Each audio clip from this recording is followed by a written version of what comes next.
നമസ്കാരം. ആറ്റിങ്ങൽ അവനവഞ്ചേരി ജംഗ്ഷനിൽ മത്സ്യവില്പന നടത്തിയ അൽഫോൻസി എന്ന അമ്മയെ നഗരസഭയുടെ ആരോഗ്യ വിഭാഗം ജീവനക്കാർ കയ്യേറ്റം ചെയ്തത് നിയമപാലനം നടത്തിയതിൻ്റെയും ദൃശ്യങ്ങൾ എല്ലാവരും കണ്ടു.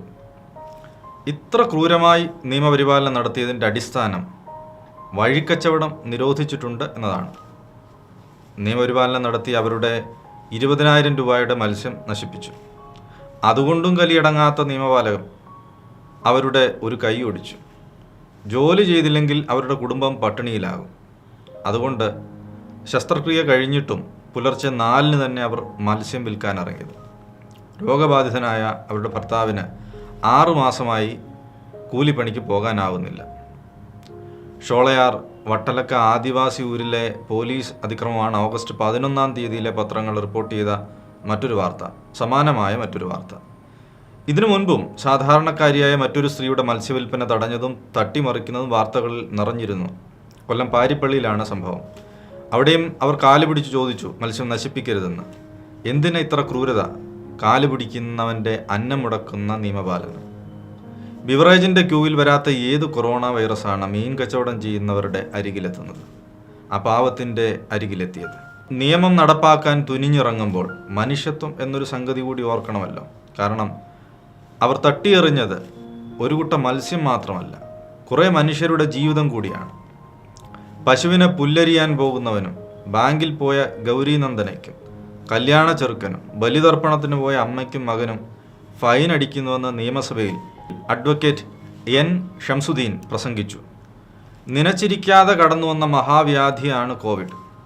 മനുഷ്യരെല്ലാവരും ഇതുവരെ സാധാരണ ജീവിതത്തിലേക്ക് തിരികെ വന്നിട്ടില്ല. പലരും സാമ്പത്തികമായി തകർന്നു.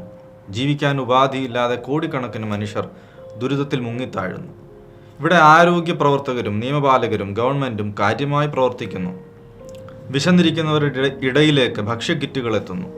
കിറ്റുകൾ വെറും വിശപ്പ് ശമന ഉപാധി മാത്രമല്ല, അതൊരു അടയാളമായി കൂടി ഏറ്റെടുത്തു ജനങ്ങൾ എന്നതിനെ രാഷ്ട്രീയമായി പരിശോധിച്ചാൽ മനസ്സിലാകും. മനുഷ്യൻ്റെ വിശപ്പിനുള്ള മറുപടി കിറ്റിൻ്റെ രൂപത്തിലെത്തിയതിൽ തള്ളിപ്പറയാനും ആർക്കും കഴിയില്ല. എത്രയോ മനുഷ്യർ ജീവിച്ചിരിക്കുന്നത് ഗവൺമെൻറ്റിൻ്റെ ഈ സേവനത്തിലൂടെയാണ്. കിറ്റ് ഒരു പ്രതീകമാണ്. കോവിഡ് തുടരുകയാണ്. ജനതയുടെ ആകുലതകൾ കുറയുന്നില്ല. ജോലി ചെയ്ത അന്നന്നത്തെ അന്നം കണ്ടെത്താനുള്ള അവസരം തുറന്നു കൊടുക്കുകയാണ് ലോകം. നന്മയുള്ള പ്രവർത്തനവും ബ്രാൻഡിങ്ങും ഒരേ സമയം ഇതിൽ കണ്ടെത്താം. 2ാം വരവിലും കിറ്റുകളിൽ തന്നെ ഒതുങ്ങിക്കിടക്കുന്നിടത്തു കൊണ്ടാവാം അത്താഴ പട്ടിണിക്കാരിയായ മത്സ്യവില്പനക്കാരിയെ തട്ടിത്തെറിപ്പിച്ച് പോലീസ് മുന്നേറുന്നതും പ്രശസ്തരായ ചലച്ചിത്ര പ്രവർത്തകരുടെ വീടുകളിൽ കിറ്റുകൾ എത്തുന്നതും. കിറ്റുകൾ ഇപ്പോഴും ഇവിടെ മനുഷ്യനാവശ്യമുണ്ട്. അത് രാഷ്ട്രീയമായ വിജയത്തിന് ഉപയോഗിക്കുന്നതിലും തെറ്റില്ല. Whether you are Pepsi or Obama, you have to run a campaign to get your brand out. അത് US-ലെ കഥയാണ്. Greatest infomercial in political history എന്നതായിരുന്നു ട്രംപിൻ്റെ പ്രചാരണ രീതി. ഇൻഫൊമേർഷ്യൽ എന്നാൽ സാധാരണ TV പരിപാടികളോട് സമാനമായ രീതിയിൽ നിർമ്മിക്കുന്ന പരസ്യ പരിപാടികൾ. വിൽപ്പനയും സേവനങ്ങളുമൊക്കെയാണ് അതിൻ്റെ ഉദ്ദേശം. ഭാരതത്തിൽ ഇതിൻ്റെ മികച്ച ഉദാഹരണങ്ങൾ നാം കാണുന്നുണ്ട്. ഓഗസ്റ്റ് 15 ഭാരതത്തിൻ്റെ സ്വാതന്ത്ര്യ ദിനമാണ്. ഓഗസ്റ്റ് 15-ന് പരിശുദ്ധ ദൈവമാതാവിൻ്റെ സ്വർഗാരോപണ തിരുനാളും നാം ആചരിക്കുന്നു. 2018 ഓഗസ്റ്റ് 15 മുതൽ മറ്റൊരു കാര്യം കൂടി കേരളം ഓർമ്മിക്കുന്നുണ്ട്. മഹാപ്രളയമാണത്. പ്രളയത്തിൻ്റെ കാലത്ത് മധ്യ തിരുവിതാംകൂറിലേക്കും മറ്റു സ്ഥലങ്ങളിലേക്കുമൊക്കെ വള്ളങ്ങളുമായി കടന്നു വന്നത് ഈ മത്സ്യബന്ധന തൊഴിലാളികൾ ആയിരുന്നു. അവരുടെ വള്ളങ്ങൾ തക്ക സമയത്ത് അവിടെ എത്തിയിരുന്നില്ലെങ്കിൽ എത്രയോ മനുഷ്യരുടെ ജീവൻ നമുക്ക് നഷ്ടമാവുമായിരുന്നു. ഗവൺമെൻറ്റും മറ്റ് ഔദ്യോഗിക സംവിധാനങ്ങളുമൊക്കെ പകച്ചു നിന്ന ഇടത്തേക്ക് അവർ കടന്നു വരികയായിരുന്നു. അവരുടെ വള്ളങ്ങൾ അവരുടെ ചിലവിൽ മറ്റ് വാഹനങ്ങളിൽ കയറ്റിക്കൊണ്ട്. അഞ്ചുതെങ്ങിൽ നിന്ന് വന്നവരെ എനിക്ക് വ്യക്തിപരമായി അറിയുന്നത് കൂടിയാണ്. അവർക്ക് കിടന്നുറങ്ങാനുള്ള സ്ഥലം, അവർക്ക് മാറാനുള്ള വസ്ത്രം പോലും നൽകാൻ അന്നത്തെ ദിവസം കഴിയുമായിരുന്നില്ല.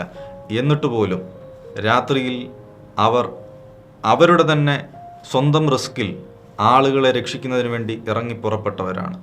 അതേ അഞ്ചുതെങ്ങിലും അതേ ആറ്റിങ്ങലിലുമാണ് ഈ മത്സ്യത്തൊഴിലാളികൾ ഇന്ന് ഇത്തരം അക്രമങ്ങൾ നേരിടേണ്ടി വരുന്നത് എന്ന് വ്യക്തിപരമായി കൂടി വേദനിപ്പിക്കുന്ന ഒരു വസ്തുതയാണ്. മത്സ്യത്തൊഴിലാളികൾ ഒരു പുതിയ ബ്രാൻഡാണ്. 2018 മുതൽ മനുഷ്യ നന്മയുടെ ഔദ്യോഗിക സംവിധാനങ്ങൾ പകച്ചു നിൽക്കുന്നിടത്ത് കേരളത്തിൻ്റെ സ്വന്തം കാവൽ സേനയെന്ന ഗവൺമെൻറ് പുകഴ്ത്തി പറഞ്ഞ മനുഷ്യരുടെ കൂട്ടമാണവർ. അത്തരം ആളുകളാണ് ഇന്ന് ഗവൺമെൻറ്റിൻ്റെയും മറ്റ് സംവിധാനങ്ങളുടെയും ഉപദ്രവം നേരിടേണ്ടി വരുന്നത്. അവർ അവഗണന നേരിടേണ്ടി വരുന്നു. എന്തുകൊണ്ട് അത്തരം കാര്യങ്ങളിലേക്ക് നമ്മുടെ ശ്രദ്ധ ഉണ്ടാവുന്നില്ല?